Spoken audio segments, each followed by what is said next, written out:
नमस्कार दोस्तों, करण गौतम 05 चैनल में सभी का दिल से स्वागत है। जैसा कि आप सभी जानते होंगे, मनुष्य अपने जीवन में जैसा कर्म करता है वैसा ही फल पाता है। लेकिन क्या किसी ने आपको यह बताया कि माता पिता के कर्मों का फल भी उसकी संतान को ही भोगना पड़ता है? हर एक मनुष्य को अपने और अपने माता पिता के किए हुए पुण्य दान कर्म का फल अवश्य प्राप्त होता है, चाहे वह कर्म अच्छा हो या बुरा, लेकिन उसका फल उसकी संतान को अवश्य मिलता है। दोस्तों, कहानी शुरू करने से पहले आप लोगों से कुछ कहना चाहूँगा। अगर आप मेरे चैनल पर नए हैं तो नई जिंदगी चैनल को सब्सक्राइब कर ले, क्योंकि आज की यह कहानी हर एक मनुष्य के लिए बहुत ही महत्वपूर्ण और ज्ञानवर्धक होने वाली है। इसलिए कहानी के अंत तक आप मेरे साथ ऐसे ही बने रहिएगा। चलिए कहानी शुरू करते हैं। बहुत समय की बात है, एक ज्ञानी महात्मा जो सभी शास्त्रों में निपुण थे, वे एक छोटे से आश्रम में अपनी पत्नी के साथ रहा करते थे। एक दिन अचानक उनकी धर्म पत्नी ने पूछा, स्वामी, क्या सच में माता पिता के अच्छे और बुरे कर्मों का फल उनकी संतान को भोगना पड़ता है? तभी उस महात्मा ने अपनी पत्नी से कहा, जितनी सच्चाई इस बात में है कि मनुष्य जो जैसा कर्म करता है उसे वैसा ही फल प्राप्त होता है, उतनी ही सच्चाई इस बात में भी है कि माता पिता के अच्छे और बुरे कर्मों का फल उनकी संतान को अवश्य ही भोगना पड़ता है। आज मैं आपको एक सुंदर सी कहानी सुनाने जा रहा हूँ, जिसे सुनने के बाद आपको इस बात का ज्ञान होगा कि कैसे माता पिता के अच्छे और बुरे कर्मों का फल उनकी संतान को मिलता है और उन्हें किस तरह से भोगना पड़ता है। फिर महात्मा ने अपनी पत्नी से कहा, है प्रिय, प्राचीन काल की बात है। एक नगर में एक अत्यंत गरीब व्यापारी रहता था। उस व्यापारी का नाम महेश था, जो किसी तरह से दिन रात मेहनत मजदूरी करके अपने घर परिवार का पालन पोषण करता था। उसे मजदूरी में दिन भर काम करने के बाद शून्य मिलते थे, उसमें से वह कुछ पैसों का रोजाना दान करता था और बाकी पैसों से अपने परिवार का पालन पोषण और घर का खर्च चलता था। इस प्रकार धीरे धीरे कुछ समय बीतने के बाद उसके घर में एक सुंदर पुत्र का जन्म हुआ, जिसका नाम किशन था। उस गरीब व्यापारी महेश के परिवार में अब कुल 3 सदस्य हो गए, दोनों पति पत्नी और एक उसका बेटा। महेश को अब धीरे धीरे अपने बच्चे के पालन पोषण में समस्या होने लगी, क्योंकि इधर प्रतिदिन महंगाई बढ़ती जा रही थी। फिर महात्मा कहते हैं, प्रिय, एक दिन की बात है, महेश का बेटा किशन ने अपने पिता से पूछा, पिताजी, आप रोजाना शून्य कमाते हैं, जिसमें से आप कुछ पैसों को रोज दान कर देते हैं और थोड़े से पैसों में हम अपना गुजारा कैसे कर पाएंगे? महेश को चुपचाप देखकर उसकी पत्नी ने कहा, बेटा, ऐसी कोई बात नहीं है, तुम्हारे पिताजी रोज शून्य कमाते हैं और वह कुछ रुपए दान कर देते हैं। यह सब दान तुम्हारे लिए ही करते हैं, दूसरों के लिए नहीं। लेकिन वह लड़का इस बात को नहीं समझ पाया, क्योंकि वह बहुत ही छोटा था। महात्मा ने कहा, है प्रिय, इसी तरह से कुछ समय बीतता गया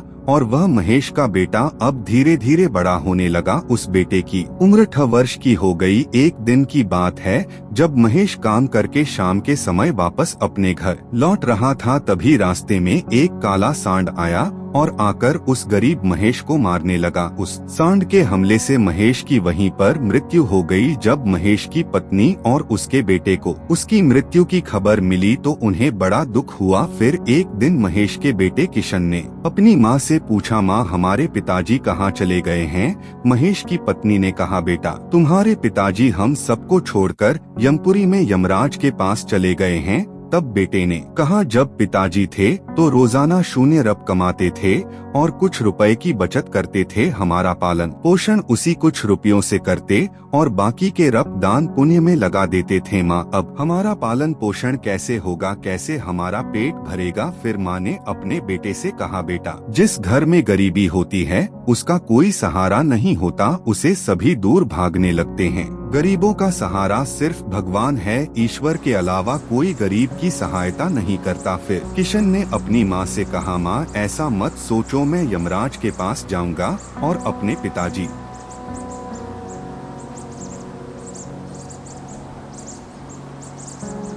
और वह हमारे पिताजी को मेरे साथ जरूर भेजेंगे दोस्तों महात्मा अपनी पत्नी से। आगे कहते हैं कि उस छोटे से बच्चे किशन की बात पर उसकी माँ ने ध्यान नहीं दिया। फिर एक दिन की बात है, उस गरीब आदमी महेश की पत्नी अपने किशन बेटे को घर पर अकेला छोड़कर गांव में काम करने के लिए चली गई। उधर उसका बेटा किशन ने मन में सोचा कि मैं यमराज के पास जाता हूँ और अपने पिताजी को लेकर आता हूँ। ऐसा सोचकर वह किशन अपने घर से चल देता है। उस किशन को चलते चलते काफी समय बीत गया। फिर उसे थकान का अनुभव होने लगा। तब वह एक बहुत ही विशाल बरगद के पेड़ को देखकर उसकी छाया में जाकर बैठ गया। तभी उस बरगद के पेड़ ने इंसानी आवाज में कहा, बेटा तुम कौन हो और कहाँ जा रहे हो? मेरी छाया में आज तक तुम्हारे जैसा कोमल बालक नहीं आया है। फिर उस किशन ने कहा, मैं एक गरीब आदमी महेश का बेटा हूँ। मेरे पिताजी मुझे छोड़कर यमराज के पास चले गए हैं और अब मैं अपने पिताजी को लाने के लिए यमराज के पास जा रहा हूँ। उस बरगद के पेड़ ने जब उसकी यह बात सुनी तो उसने कहा, बेटा तू मेरे लिए भी यमराज से एक प्रश्न पूछ कर आना कि मैं कई वर्षों से यहाँ पर लगा हुआ हूँ, लेकिन मेरा एक भी पत्ता जमीन पर नीचे नहीं गिरता है और न ही मेरी डालियाँ सूखती हैं। मैं कितने वर्षों तक और यहाँ पर खड़ा रहूंगा? मैंने अपने पूर्व जन्म में ऐसा कौन सा पाप किया था जिस कारण से मुझे इस योनि से मुक्ति नहीं मिल पा रही है? इसका कौन सा कारण है? तब उस लड़के किशन ने कहा, ठीक है, मैं यमराज से तुम्हारा यह प्रश्न अवश्य ही पूछकर आऊंगा। महात्मा कहते हैं, हे प्रिय, इतना कहकर वह किशन वहाँ से आगे चला जाता है। चलते चलते रास्ते में उसे एक इच्छाधारी सर्प मिला। उस सर्प को देखकर किशन डर के मारे रोने लगा और वह सर्प इंसान की आवाज में बोलने लगा, बेटा तुम मुझसे डरो मत, मुझे इतना बताओ कि तुम कौन हो और ऐसे भागे फिरे कहाँ जा रहे हो? वह किशन हिम्मत रखते हुए उस सर्प के पास गया और हाथ जोड़कर कहने लगा, हे सर्पराज, मैं गरीब आदमी महेश का बेटा हूँ और मैं यमराज के पास अपने पिताजी को लाने के लिए जा रहा हूँ। उस सर्प ने कहा, बेटा तुम यमराज से मेरा एक प्रश्न पूछकर आना। मैं कई वर्षों से यहाँ पर पड़ा हुआ हूँ, मेरे से अब चला भी नहीं जाता। मेरे शरीर में इतनी भी जान नहीं है कि मैं थोड़ा सा भी चल फिर सकूं। मैंने अपने पूर्व जन्म में ऐसा कौन सा घोर पाप किया था जिस कारण से मुझे इस योनि से मुक्ति नहीं मिल पा रही है? इसका कौन सा कारण है? तब उस किशन ने कहा, ठीक है, मैं यमराज से तुम्हारा यह प्रश्न अवश्य ही पूछकर जरूर आऊंगा। दोस्तों महात्मा ने कहा, है प्रिय, इतना कहकर वह लड़का किशन आगे चलने लगता है। फिर चलते चलते थोड़ी दूर पर उसे रास्ते में एक किसान मिला। उस किसान ने कहा, बेटा तुम कौन हो, कहाँ जा रहे हो? देखने में तो तुम बड़े ही बुद्धिमान लग रहे हो। फिर उस लड़के ने कहा, मैं एक गरीब आदमी महेश का बेटा हूँ और मैं यमराज के पास अपने पिताजी को लाने के लिए जा रहा हूँ। फिर उस किसान ने कहा, बेटा तुम मेरा एक काम कर सकते हो, तुम यमराज के पास जाकर उनसे मेरा एक प्रश्न पूछकर आना। मैं चलते हुए मुसाफिरों की प्यास बुझाने के लिए कई सालों से यहाँ पर एक कुआं खुदवा रहा हूँ, लेकिन इसमें से पानी अभी तक क्यों नहीं निकला है? मैंने अपने पूर्व जन्म में ऐसा कौन सा अन्याय किया था जिस कारण से इस कुएं में अभी तक पानी नहीं निकला है? मैंने इसमें बहुत सारे पैसे भी खर्च कर दिए हैं और बहुत मेहनत की, आखिर इसका क्या कारण है जिससे कुएं में पानी नहीं निकल रहा? उस लड़के किशन ने कहा, ठीक है, मैं यमराज से तुम्हारा यह प्रश्न जरूर पूछकर आऊंगा। दोस्तों महात्मा ने कहा, है प्रिय, इतना कहकर वह लड़का किशन वहां से आगे की ओर चलने लगा। चलते चलते रास्ते में उसे एक बहुत बड़ा तालाब मिला। फिर वह किशन तालाब के किनारे पर गया और पानी पीने लगा। तभी उस तालाब से तैरती हुई एक बतख आई और कहने लगी, बेटा तुम तो बड़े कोमल स्वभाव के दिखते हो, लेकिन तुम इस वक्त कहाँ जा रहे हो? तब उस लड़के किशन ने कहा, मैं गरीब आदमी महेश का बेटा हूँ और मैं यमराज के पास अपने पिताजी को लाने के लिए जा रहा हूँ। दोस्तों महात्मा ने कहा, है प्रिय, उस लड़के की बात सुनकर उस बतख ने कहा, बेटा तुम यमराज से मेरा एक प्रश्न पूछ कर आना। कई वर्षों से मैं इस तालाब में भटक रही हूँ, 7 पीढ़ियाँ गुजर गई है, परंतु मैं अभी तक इसी तालाब में रह रही हूँ। मैंने अपने पूर्व जन्म में ऐसा कौन सा पाप किया था जिसके कारण मुझे इस योनि से मुक्ति नहीं मिल पा रही है? इसका क्या कारण है? तब उस किशन ने कहा, ठीक है पत, मैं यमराज से तुम्हारा यह प्रश्न जरूर पूछकर आऊंगा। इतना कहकर वह लड़का वहाँ से आगे की तरफ बढ़ने लगा। चलते चलते वह तालाब के दूसरे किनारे पर पहुँच गया। दूसरे किनारे पर जब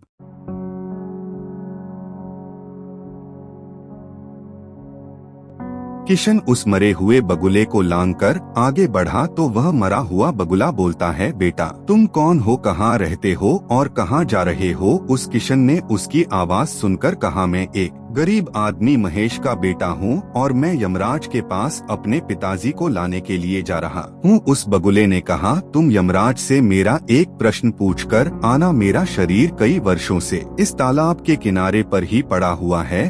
कभी पानी की लहर आती है तो मेरा शरीर तालाब के अंदर चला जाता है और पानी की लहर से वापस बाहर निकलकर किनारे पर आ जाता है। ना तो मेरा शरीर गलता है और ना ही सड़ता है। इतने सालों से जैसे का तैसा ही है। मैंने अपने पूर्व जन्म में ऐसा कौन सा पाप कर्म किया था जिसके कारण मुझे इस शरीर से मुक्ति नहीं मिल पा रही है और इसका क्या कारण है? उस किशन ने कहा, ठीक है बतख, मैं यमपुरी में जाकर यमराज से तुम्हारा यह प्रश्न अवश्य ही पूछकर आऊंगा। महात्मा ने कहते हुए कहा, हे प्रिय। इतना कहकर वह लड़का किशन वहाँ से चलने लगा और वहाँ से चलते चलते यमपुरी में पहुँच गया। वहाँ पहुँचकर यमराज के चरणों में प्रणाम किया और हाथ जोड़कर कहने लगा, हे यमराज जी, मेरे पिताजी कहाँ पर है? मैं अपने पिताजी को यहाँ से लेने के लिए आया हूँ, क्योंकि जब मेरे पिताजी घर पर थे तो वह प्रतिदिन रुपये कमाते थे, जिसमें से 30 रुपये तो दान कर देते थे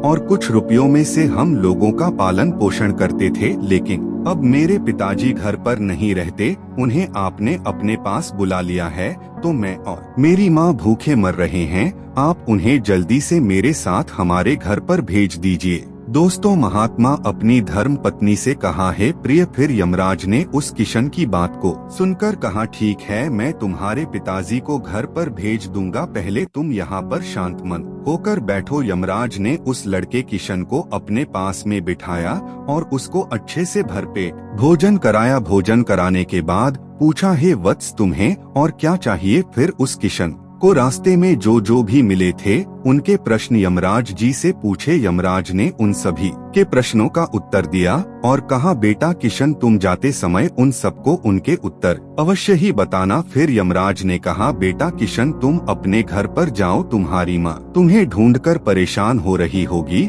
और वह तुम्हारा इंतजार कर रही है। तुम्हारे पिताजी तुम्हारे घर जल्द ही पर पहुँच जाएंगे। फिर वह लड़का किशन यमराज जी को प्रणाम करके वहाँ से वापस अपने घर के लिए चलने लगा। चलते चलते रास्ते में सबसे पहले उस किशन को वही मरा हुआ बगुला मिला जो तालाब के किनारे पर पड़ा हुआ था। उस लड़के को देखकर वह मरा हुआ बगुला कहने लगा, बेटा किशन, क्या तुमने यमराज से मेरा प्रश्न पूछा था? तब उस किशन ने कहा, हाँ बगुला, मैंने यमराज से तुम्हारा प्रश्न पूछा था। यमराज ने कहा कि तुम पहले बहुत बड़े विद्वान और ज्ञानी थे, परंतु तुमने किसी को भी अपना ज्ञान नहीं बताया। अब मर गए हो, वह ज्ञान तुम्हारे अंदर ही अंदर कचोट रहा है। जब तक तुम अपना ज्ञान किसी को नहीं बताओगे, अपनी ज्ञान की महानता नहीं दिखाओगे, तब तक तुम्हारी आत्मा को तृप्ति नहीं मिलेगी। दोस्तों, महात्मा कहते हैं, हे प्रिय। फिर उस मरे हुए बगुले ने कहा, बेटा किशन, अब ऐसी हालत में भला मेरे पास ज्ञान लेने के लिए कौन आएगा? अब एक ही उपाय है, तुम मेरे ज्ञान को ले लो और लोगों तक पहुंचा देना। फिर उसने उस लड़के को जितना भी उसके पास ज्ञान था वह सारा ज्ञान उस लड़के किशन को दे दिया और ज्ञान देने के बाद तुरंत ही उसकी आत्मा को मोक्ष की प्राप्ति हो गई। फिर वह किशन आगे की ओर चलने लगा। चलते चलते उसे वही बतख मिली। बतख ने कहा, बेटा किशन, क्या तुम यमपुरी से लौटकर आ गए? तुमने यमराज से मेरा प्रश्न पूछा था? उस किशन ने कहा, हाँ यमराज से मैंने तुम्हारा प्रश्न पूछा था। उन्होंने कहा कि तुम्हारे अंदर पिछले जन्म में बहुत सारा अमृत भरा हुआ है। जब तक तुम इस अमृत को किसी को नहीं दोगी, तब तक तुम ऐसे ही व्याकुल तड़पती रहोगी। बतख ने कहा, बेटा किशन, अब कौन आएगा मेरा अमृत लेने के लिए, इसलिए तुम ही मेरा अमृत ले लो। फिर बतख ने अपना अमृत उस किशन को दे दिया और बतख ने जैसे ही किशन को अमृत दिया वैसे ही उस बतख की आत्मा को मोक्ष की प्राप्ति हो गई। इसी तरह से वह लड़का किशन वहां से आगे बढ़ा। कुछ दूर चलते चलते रास्ते में उसे वही किसान मिला जो मुसाफिरों के लिए कई सालों से कुआं खुदवा रहा था। उस किसान ने जैसे ही उस किशन को देखा तो बड़े प्रेम से उदास मन लिए हाथ जोड़कर किशन से कहने लगा, बेटा क्या तुमने यमराज से मेरा प्रश्न पूछा था या नहीं? उस किशन ने कहा, हाँ पूछा था। यमराज ने कहा कि आपके घर में एक जवान कन्या कुंवारी बैठी हुई है।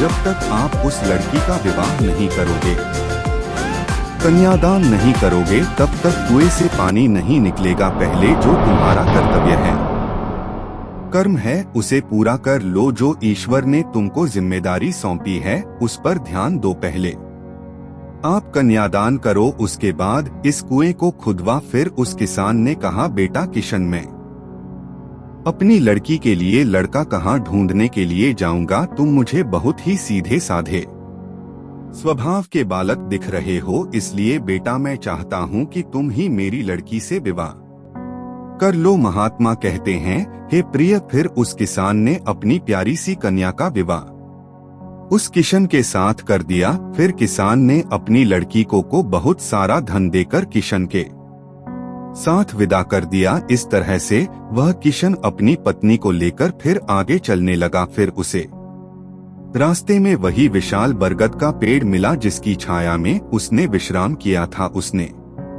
पूछा, बेटा किशन, क्या तुमने यमराज से मेरा प्रश्न पूछा था? उसने कहा, हाँ पूछा था।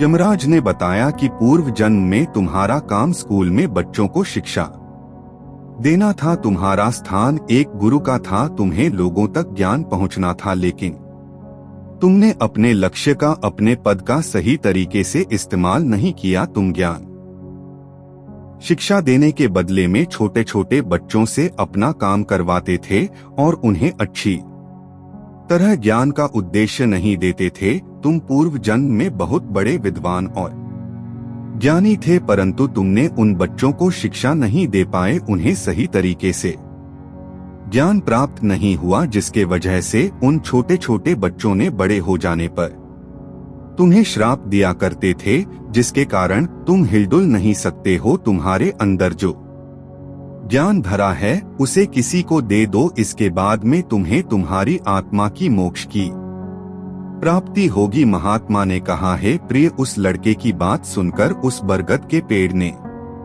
कहा, बेटा किशन, मैं यह ज्ञान तुम्हें देता हूँ और यह ज्ञान उन छोटे छोटे बच्चों को अवश्य देना। जैसे ही उसे बरगद के पेड़ ने किशन को अपना ज्ञान दिया, वैसे ही उस बरगद के पेड़ की आत्मा को मोक्ष से संतुष्टि मिली और वह बरगद पेड़ की योनि से मुक्त हो गया। फिर वह किशन जैसे ही आगे चलने लगता है तो उसे रास्ते में वही इच्छाधारी सर्प मिला। उस सर्प ने कहा, बेटा क्या तुमने यमराज से मेरा प्रश्न पूछा था? तब उस किशन ने कहा, हाँ पूछा था नागराज। यमराज ने कहा कि तुम्हारे पास जो नागमणि है, तुम उस नागमणि को धरती पर नहीं उगलते हो और ना कभी किसी को दान नहीं करने देते हो। जब तक तुम इस नागमणि का दान किसी को नहीं करोगे, तब तक तुम्हारा शरीर ऐसे ही धरती पर पड़ा रहेगा। फिर उस सर्प ने कहा, बेटा मैं यह नागमणि अब किसको दूं?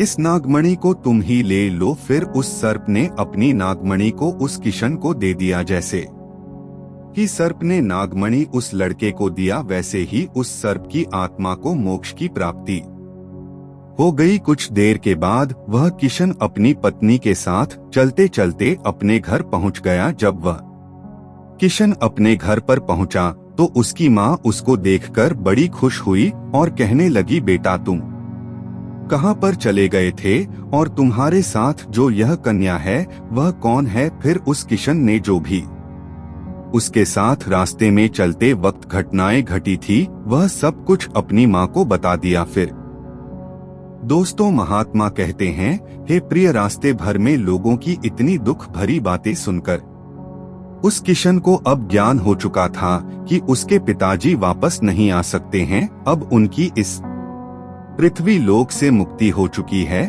उसके पिताजी ने जो भी अपने जीवन में दान धर्म किया था उसका फल उस किशन को यमराज ने दे दिया। दोस्तों, इस प्रकार से महात्मा ने अपनी पत्नी को बताया कि माता पिता के अच्छे और बुरे कर्मों का फल उनकी संतान को कैसे प्राप्त होता है और पूर्व जन्म के कर्मों का फल हर एक मनुष्य को कैसे मिलता है। दोस्तों, अच्छे कार्यों का फल न केवल माता पिता को बल्कि उनकी संतान को भी सुख और समृद्धि के रूप में मिलता है। अगर माता पिता समाज में अच्छे कार्य करते हैं, उनके बच्चे भी सम्मानित और खुशहाल जीवन जीते हैं। वहीं बुरे कर्मों का फल संतान को दुख, परेशानी और असफलता के रूप में मिलता है, जिससे उन्हें समाज में नकारात्मकता का सामना करना पड़ता है। दोस्तों, आपको इस वीडियो में क्या सीखने को मिला कमेंट करके अवश्य बताएं। अगर कहानी अच्छी लगी हो